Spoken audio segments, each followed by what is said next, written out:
नमस्कार दोस्तों, top news में आपका स्वागत है। दोस्तों जानकारी के लिए बता दें कि पावर स्टार पवन सिंह अपनी पत्नी ज्योति सिंह से तलाक के लिए दूसरी बार कोर्ट पहुंच चुके हैं। जी हां दोस्तों, पवन सिंह तलाक के लिए दूसरी बार कोर्ट पहुंच चुके हैं। तो क्या है पूरी खबर की जानकारी बताएंगे इस वीडियो में, लेकिन उससे पहले अगर आप चैनल पर नए हैं तो वीडियो को लाइक कर चैनल को सब्सक्राइब कर लीजिए। तो दोस्तों जानकारी के लिए बता दें कि पवन सिंह और उनके पत्नी ज्योति सिंह के बीच तलाक मामले को लेकर आपस में 2 घंटे तक बातचीत हुई। पवन सिंह समझौते के लिए तैयार नहीं है। तो दोस्तों ज्योति सिंह के वकील से बातचीत के बाद यह खबर आई है कि ज्योति सिंह पवन सिंह को जानबूझ के तलाक देना चाहते हैं, बल्कि ज्योति सिंह अभी भी पवन सिंह के साथ रहना चाहती है।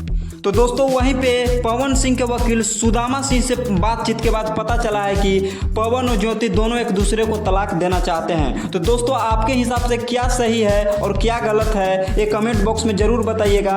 और इसी तरीके के लेटेस्ट न्यूज को पाने के लिए चैनल को सब्सक्राइब कर लीजिए। तब तक के लिए इतना ही, अब मिलते हैं अगली वीडियो में।